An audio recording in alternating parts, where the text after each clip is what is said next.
जय हिंद दोस्तों, नमस्कार। आज एक ऐसी खबर आपको बताने वाले हैं मिस्टर ट्रम्प को लेकर जो आप भी कहेंगे कि सच में राष्ट्रपति पद के लिए बहुत बड़ा खतरनाक है ये इंसान। दोस्तों, रशिया यूक्रेन के बीच शांति करवाने के लिए लगातार कुछ दिनों से एफर्ट लगा रहे ट्रम्प करोड़ों रुपए भी फूंक दिए, यूरोपीय देशों के कुछ नेताओं को भी बुला लिया, मीटिंग भी कर ली, अलास्का में व्लादिमीर पुतिन तक से मिल लिया। लेकिन आज एक ऐसा फैसला, एक ऐसा आदेश डोनाल्ड ट्रम्प ने जारी किया जिसने सबको चौंका कर रख दिया। दोस्तों, यूक्रेन को आदेश दे दिया कि तुम रशिया पर हमला करो और जोरदार हमला करो। जी हाँ, बताएंगे कैसे घर बनाते बनाते उसी घर को तोड़ दिया मिस्टर डोनाल्ड ट्रम्प ने। जेलेंस्की को दे दिया रशिया पर हमला करने के लिए फ्री हैंड। तो फिर अब शांति समझौते का क्या होगा, यही बड़ी खबर हम आपको भी बताएंगे। दोस्तों, इसी बीच बताएंगे कि कैसे सुपर पावर अमेरिका को यह लगता है कि पूरी दुनिया में जीडीपी उसकी सबसे ज्यादा है, हथियार सबसे ज्यादा है, तो वो जो कहेगा दुनिया उसकी बात मानेगी। लेकिन डोनाल्ड ट्रम्प को कैसे रियलिटी में जीना चाहिए दोस्तों, वो हम आपको इस खबर में बताएंगे कि कैसे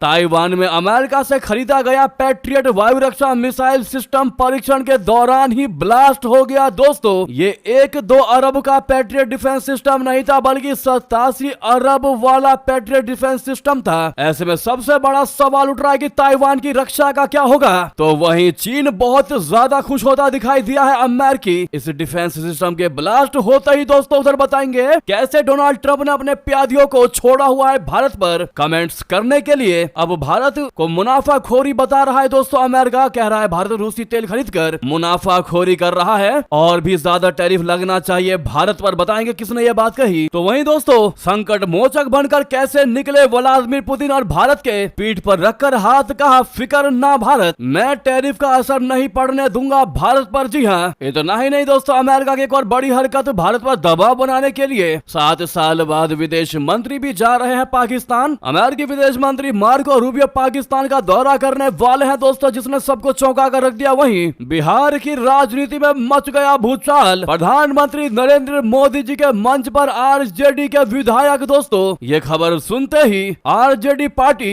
के पैरों तले जमीन खिसक गई। दोस्तों, भूचाल आ गया। बताएंगे आपको सारी बड़ी खबरें एक एक करके, बस आप वीडियो के लास्ट तक बने रहेगा। और खबरों में आगे बढ़ने से पहले भारत के स्वतंत्र नीति का और भारत के कूटनीति का जमकर समर्थन करते और मानते हैं कि अमेरिका भारत का कुछ भी बिगाड़ नहीं सकता, तो इस वीडियो को लाइक करके, चैनल को सब्सक्राइब करके, बेल आइकन दबा के कमेंट में जय हिंद कह दीजिएगा। तो अब बात कर लेते हैं पहली और सबसे बड़ी खबर की, जहां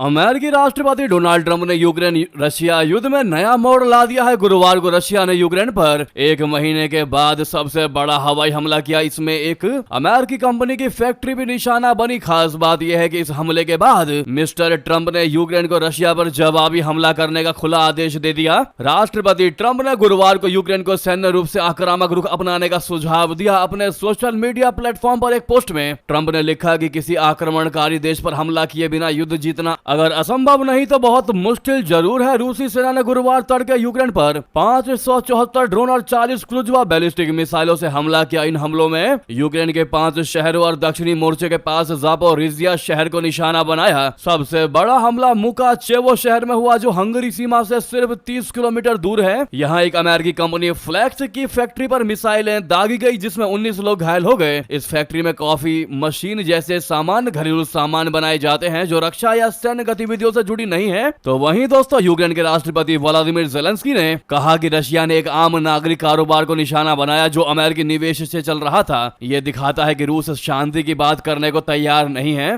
तो वहीं हमले के तुरंत बाद ट्रम्प ने अपनी social media site truth social पर लिखा, जो आप सामने देख पा रहे हैं। इन्होंने लिखा कि बिना आक्रमण करने वाले देश पर हमला किए युद्ध जीतना मुश्किल है। यूक्रेन को सिर्फ बचाव करने की इजाजत देना गलत है। उन्होंने पूर्व राष्ट्रपति बाइडेन की नीति की आलोचना की, जो यूक्रेन की अमेरिकी हथियारों से रशिया पर हमला करने से रोकती थी। डोनाल्ड ट्रम्प ने कहा, अगर मैं राष्ट्रपति होता तो यह युद्ध कभी शुरू नहीं होता।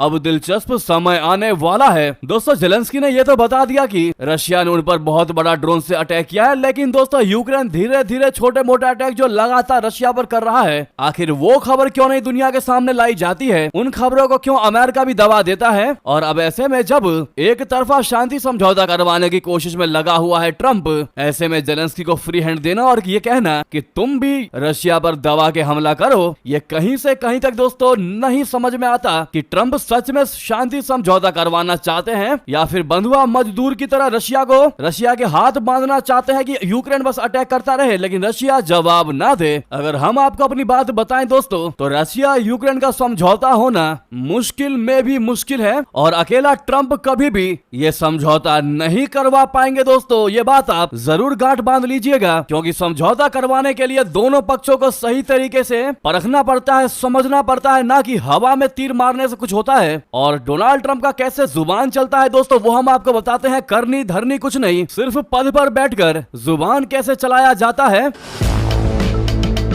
जी हां, ताइवान से एक बड़ी खबर निकलकर ये सामने आ रही है कि अमेरिका का 87 अरब वाला पैट्रियट डिफेंस सिस्टम टेस्टिंग में फुस हो गया। दरअसल ताइवान चीन से लोहा लेने के लिए अमेरिकी हथियारों पर निर्भर है और धड़ल्ले से इनकी खरीदारी कर रहा है, लेकिन 20 अगस्त को कुछ ऐसा हुआ कि ताइवान की सरकार अब अमेरिका से हथियार और सैन्य उपकरण लेने पर एक बार जरूर सोचेगी। ताइवान तक को ये सोचना पड़ेगा कि वो सच में अमेरिका से इतने महंगे महंगे हथियार खरीदे भी या ना खरीदे या किसी और देश का रुख करे। ताइवान को अमेरिका से मिला पैट्रियट वायु रक्षा मिसाइल एक फायरिंग अभ्यास के दौरान निकलने के तुरंत बाद ही दोस्तों फट गया। ये हादसा ऐसे समय हुआ जब ताइवान अपने पड़ोसी चीन के बढ़ते सैन्य दबाव का सामना कर रहा है। पैट्रियट एयर डिफेंस सिस्टम महंगे एयर डिफेंसों में से गिना जाता है। उसका ऐसे फुस होना अमेरिका के लिए बहुत बड़े चिंता का सबब हो सकता है। ताइवान की सेना ने मीडिया को बताया कि ये घटना के कारणों की जांच चल रही है। साथ ही सार्वजनिक रूप से ये भी कहा है कि सालाना अभ्यास पूरा हो चुका है और इसके परिणामों की समीक्षा की जाएगी। अब आप ही बताइए दोस्तों, चीन लगातार ताइवान के क्षेत्र में आकर के गश्त कर रहा है, अपने जहाजों को ताइवान की सीमा में घुसा रहा है। अब ऐसे में जब ताइवान सोच रहा है कि हम भी अपने डिफेंस सिस्टम को तैयार करते हैं, लगातार प्रैक्टिस करते हैं, लगातार हथियारों का इस्तेमाल करेंगे तो हथियार वर्किंग में रहेंगे तो जवाब देने में आसानी होगी। अब आप इमेजिन कर सकते हैं दोस्तों, जब हथियारों का इस्तेमाल किया जाने लगा, टेस्टिंग की जाने लगी तो ये 87 अरब वाला डिफेंस सिस्टम ब्लास्ट हो गया। ऐसे में कितना ज्यादा दोस्तों बुरा लगा होगा ताइवान को। चीनी कम्युनिस्ट पार्टी ताइवान पर संप्रभुता का दावा करती है, हालांकि उसने कभी इस द्वीप पर शासन नहीं किया, लेकिन आवश्यकता पड़ने पर एकीकरण के लिए बल प्रयोग करने की कसम खाई है, जिसके बाद से ताइवान अपनी सैन्य ताकत को बढ़ाने में लगा हुआ है। ऐसे में पैट्रियट एयर डिफेंस का ड्रिल में फेल होना उसकी चीन में फजीहत कर सकता है। कर क्या सकता है दोस्तों, कर ही दे रहा है। चीन के लिए बड़ी अच्छी खबर है तो वहीं अमेरिका को तगड़ा झटका है दोस्तों। लेकिन हम ये भी नहीं कहेंगे कि ट्रंप को तगड़ा झटका लगा है, क्योंकि ट्रंप जो है बयानबाजी में विश्वास रखते हैं, ना कि प्रैक्टिकलिटी में। इस पर आपकी राय तो बनती है दोस्तों। तो वहीं आपको बता दें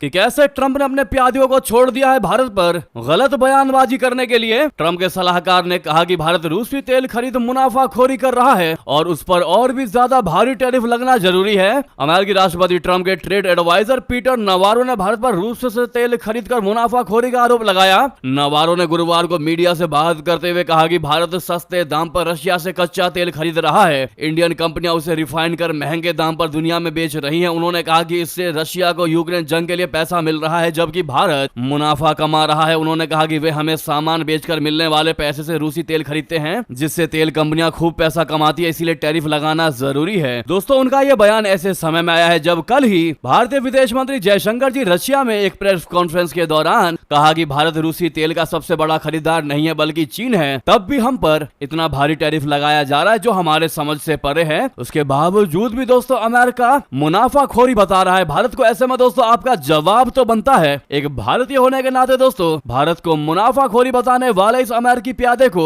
जवाब देना मत भूलिएगा आप लोग। आपको बताते हैं ट्रंप के इस टैरिफ से कैसे व्लादिमीर पुतिन ने भारत को कहा कि बिल्कुल ना डरे भारत, मैं हूं ना। और साथ ही ट्रंप के इस टैरिफ वॉर के बीच भारत के सीधे खड़े रहने पर पाकिस्तान के अंदर भी भारत का कद बढ़ा है दोस्तों। पाकिस्तान के लोग हैरान हैं और जमकर तारीफ कर रहे हैं। क्या तारीफ कर रहे हैं वो भी आपको बताएंगे।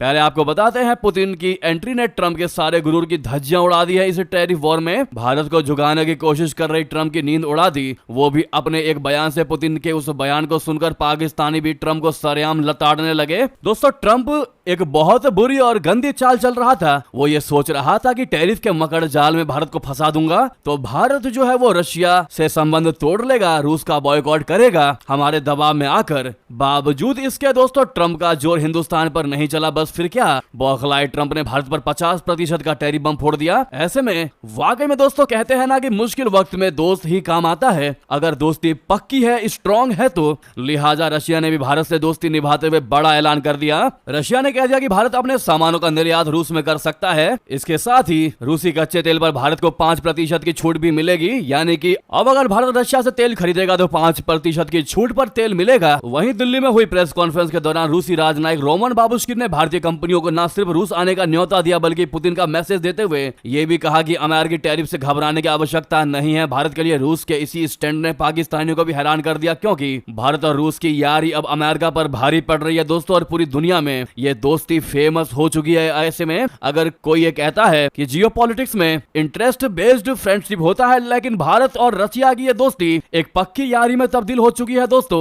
इसमें कोई इंटरेस्ट वाली दोस्ती रह नहीं गई। जी हाँ, हर एक मुश्किल घड़ी में भारत ने रशिया को, रशिया ने भारत को परख लिया है, जांच कर लिया है दोस्तों। ऐसे में अब रुचि वाला हिसाब किताब, इंटरेस्ट वाला हिसाब किताब खत्म हो चुका है। अब ये पक्की यारी में तब्दील हो चुका है, जिसका पूरी दुनिया गुनगा रही है। ऐसे में पाकिस्तानी भी भारत के मुरीद हुए हैं दोस्तों, यानी कि कल तक ट्रंप के नाम की माला जपने वाले पाकिस्तानी भी अब कैमरे के सामने ट्रंप को जूता भिगो भिगो कर मार रहे हैं। इसकी वजह यह है कि ट्रंप ने अपनी भद्द ही ऐसी पिटवाई है जो सीधे हिंदुस्तान से भिड़ गया। खैर अभी तो शुरुआत है। जिस तरह भारत और रूस एक साथ मिलकर फ्रंट फुट पर खेल रहे हैं, उसे देख यही लग रहा है कि ट्रंप का सारा गुणा गणित जल्द फेल होगा। इसके बाद वर्ल्ड ऑर्डर भी बदल सकता है, जो हमने आपको पहले भी कहा था और फिर कह रहे हैं। आने वाले कुछ ही समय में आप देखिएगा दोस्तों, पृथ्वी पर जो देश है वो दो खेमे में बढ़ जाएंगे कॉन्टिनेंटल के हिसाब से। जी हाँ, और गेम बड़ा ही इंटरेस्टिंग होने वाला, इसीलिए चैनल पर पहली बार आए हैं तो सब्सक्राइब जरूर कर लीजिएगा और बेल आइकन अवश्य दबाइएगा लेटेस्ट खबरों को जानने के लिए, जो आपको कोई नहीं बताएगा। हम आपको लेटेस्ट खबर बताते हैं जो अभी तुरंत के तुरंत हुई है। और ऐसे में सभी लोगों से रिक्वेस्ट, अभी तक वीडियो को लाइक नहीं किया तो वीडियो को लाइक जरूर कर दीजिएगा। अगली खबर की बात कर लेते हैं इसी से जुड़ी, जहां ट्रंप ने करोड़ों डॉलर वोटिंग टर्नआउट मामले में भारत पर लगाए झूठे आरोप। अब उनके ही दूतावास ने खोल दी उनकी पोल। दोस्तों, अमेरिका के ट्रंप प्रशासन ने फरवरी में कहा था, आपको याद होगा जो हमारी खबरें रेगुलर देखते हैं, उस समय कहा था कि भारत में मतदान का प्रतिशत बढ़ाने के लिए अमेरिकी विदेश मंत्री एजेंसी यूसैड, जिसको अब लगभग बंद कर दिया गया है, उसने 2.1 करोड़ डॉलर आवंटित किया था। अब खुद नई दिल्ली स्थित अमेरिकी दूतावास ने इस दावे का खंडन किया है। दूतावास ने भारतीय विदेश मंत्रालय के सवाल के जवाब में कहा है कि एजेंसी की तरफ से ऐसी कोई मदद नहीं दी गई है। विदेश मंत्रालय को दिए जवाब में दूतावास ने कहा कि यूसैड ने वित्त वर्ष 2014 से 2024 तक भारत में वोट प्रतिशत बढ़ाने के लिए 2.1 करोड़ डॉलर की फंडिंग नहीं दी है, न ही इसने भारत में वोट प्रतिशत बढ़ाने से संबंधित कोई गतिविधि लागू की है। यानी कि फिर एक बार डोनाल्ड ट्रंप की पोल खोलती नजर आई है दोस्तों। ऐसे में डोनाल्ड ट्रंप के खाली जुबान की जुबानबाजी देख अमेरिकी पूर्व एनएसए ने कह दिया कि राष्ट्रपति पद के लिए ठीक नहीं है ट्रंप के टैरिफ को लेकर उनके पूर्व एनएसए जॉन बोल्टन ने कहा कि ट्रंप की नीतियां किसी भी पार्टी की सोच के हिसाब से नहीं है, इसीलिए इन नीतियों का असर ट्रंप के साथ ही चला जाएगा। उन्होंने कहा कि ट्रंप ऐसे अजीब और गरीब फैसले लेते हैं, इसीलिए उनका यानी बोल्टन का मानना है कि ट्रंप राष्ट्रपति पद के लिए बिल्कुल भी ठीक नहीं है। उन्होंने कहा कि हमें यह स्वीकार करना होगा कि इस समय पर वॉशिंगटन और नई दिल्ली के संबंध सबसे निचले स्तर पर हैं, लेकिन ट्रंप की नीतियों का असर ठीक उस समय खत्म हो जाएगा जब उनका कार्यकाल समाप्त हो जाएगा। वाकई में दोस्तों, हर कोई ट्रंप से फेड अप होता दिखाई दे रहा है। आपकी क्या है राय, बताना मत भूलिएगा। पहली बार हर एक भारतीय को यह रियलाइज हो रहा है कि ट्रंप को सपोर्ट करना बहुत बड़ी गलती थी। साथ ही साथ अगली खबर की बात कर लेते हैं, जहां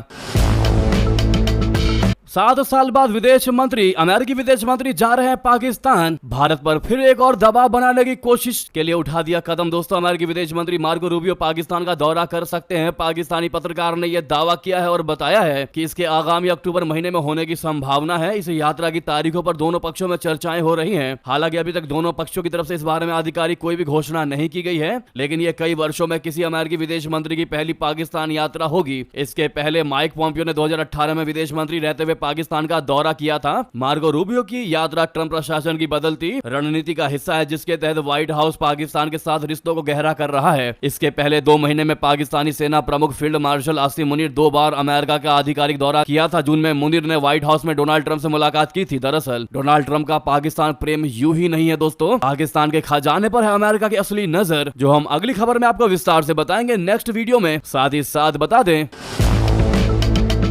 श्रीलंका के पूर्व राष्ट्रपति रानिल विक्रमसिंघे हुए गिरफ्तार। सरकारी धन के दुरुपयोग का लगा गंभीर आरोप। दोस्तों, सरकारी पैसों से पत्नी को घुमाना पड़ गया भारी। जी हां, श्रीलंका से इस वक्त की सबसे बड़ी खबर आ रही है। श्रीलंका के पूर्व राष्ट्रपति रानिल विक्रमसिंघे को सीआईडी ने शुक्रवार सुबह गिरफ्तार कर लिया। उन पर आरोप है कि उन्होंने राष्ट्रपति रहते हुए सरकारी धन का इस्तेमाल निजी यात्रा के लिए किया। यह मामला उनकी पत्नी प्रोफेसर मैत्री विक्रमसिंघे के लंदन में हुए दीक्षांत समारोह से जुड़ा है। मीडिया रिपोर्ट्स के मुताबिक 76 वर्षीय विक्रमसिंघे आज शुक्रवार सुबह सीआईडी दफ्तर पहुंचे थे, जहां उन्हें बयान दर्ज कराने के लिए बुलाया गया था, लेकिन पूछताछ के बाद उन्हें हिरासत में ले लिया गया। पुलिस अधिकारियों के मुताबिक उन्हें कोलंबो फोर्ट मजिस्ट्रेट के सामने पेश किया जाएगा। सीआईडी का कहना है कि पूर्व राष्ट्रपति ने सितंबर 2023 में लंदन यात्रा के दौरान सरकारी संसाधनों का दुरुपयोग किया। इस दौरान उनके निजी सुरक्षा गार्डों का खर्च भी सरकारी खजाने से ही उठाया गया। दरअसल सितंबर 2023 में विक्रमसिंघे क्यूबा के हवाना गए थे, जहां उन्होंने G77 सम्मेलन में भाग लिया। उसी यात्रा से लौटते समय उन्होंने लंदन रुककर अपनी पत्नी के दीक्षांत समारोह में हिस्सा लिया। सीआईडी का आरोप है कि यह पूरी यात्रा आधिकारिक कार्यक्रम के बजाय निजी कारणों से की गई थी, लेकिन खर्च राज्य ने उठाया, इसीलिए इनको अब गिरफ्तार कर लिया गया है। दोस्तों, वहीं आपको अगली बड़ी खबर बता दें। प्रधानमंत्री नरेंद्र मोदी जी के मंच पर आरजेडी के विधायक गया की रैली में आए नजर, जिसके बाद बिहार की राजनीति में भूचाल मचता दिखाई दे रहा है। दोस्तों, जैसा कि आप सभी को पता है, आज प्रधानमंत्री नरेंद्र मोदी जी बिहार के गया जी पहुंचे। यहां उन्होंने एक जनसभा को संबोधित किया। इसके साथ ही आरजेडी पर जमकर निशाना साधा है। इस बीच एक दिलचस्प तस्वीर निकलकर सामने आई है। ऐसा माना जा रहा है कि इस तस्वीर के बाद अब बिहार में आरजेडी को तगड़ा झटका लगने वाला है। ऐसा इसलिए क्योंकि प्रधानमंत्री मोदी जी के इस कार्यक्रम में आरजेडी के 2 विधायक भी शामिल हुए थे। यही नहीं दोस्तों, उन्होंने मंच भी साझा किया। अब तस्वीरों के सामने आने के बाद बवाल मचा हुआ है। बिहार में विधानसभा चुनावों से पहले बड़ा उलटफेर देखने को मिल सकता है। ऐसा इसलिए क्योंकि नवादा से आरजेडी विधायक विभा देवी और राजौली से विधायक प्रकाश वीर को पार्टी की गतिविधियों से अलग किया जा चुका है। इसके बाद ये दोनों विधायक आज प्रधानमंत्री मोदी जी के मंच पर नजर आए। इस दौरान मुख्यमंत्री नीतीश कुमार भी मौजूद थे। दोनों ही आरजेडी के विधायक पिछले कई दिनों से अपनी पार्टी से दूरी बनाए हुए थे। हालांकि पार्टी ने भी उन्हें कार्यक्रमों से दूर रखा था। अब ऐसा कहा यह जा रहा है कि आने वाले समय में राष्ट्रीय जनतांत्रिक गठबंधन यानी एनडीए में शामिल हो सकते हैं। तस्वीरें सामने आने के बाद से ही आरजेडी के खेमे में हड़कंप मचा हुआ है। चुनावी समर में विधायक अगर दूसरे दल में जाते हैं तो आरजेडी के लिए बड़ा झटका होगा। ऐसे में कयास ये भी लगाए जा रहे हैं दोस्तों कि और भी ऐसे विधायक या फिर नेता हो सकते हैं जो एनडीए में शामिल हो सकते हैं या आरजेडी को छोड़ सकते हैं। चुनावी मौसम में ऐसा होना ज्यादा बड़ी बात नहीं है दोस्तों, लेकिन बिहार के लिए बहुत बड़ी बात है, आरजेडी के लिए बहुत बड़ी बात। और ऐसे ही नहीं, भूचाल आया है बिहार की राजनीति में। बहुत बड़ी ये खबर थी दोस्तों, चौंकाने वाली। इस पर आपकी राय तो बनती है। अगर हमारा सवाल आपसे यह है दोस्तों कि कौन होगा इस बार बिहार का असली गेम चेंजर कहलाने वाली पार्टी, तो आपका क्या होगा जवाब जरूर लिखकर बताइएगा। लगे हाथ तो इस वीडियो को लाइक करके, चैनल को सब्सक्राइब करके, बेल आइकन दबा के कमेंट में जय हिंद कह दीजिएगा। तो दोस्तों, मिलते हैं आपसे अगली बड़ी खबर में। यहां तक बने रहने के लिए आप सभी का बहुत बहुत धन्यवाद, बहुत बहुत आभार। जय हिंद, जय भारत।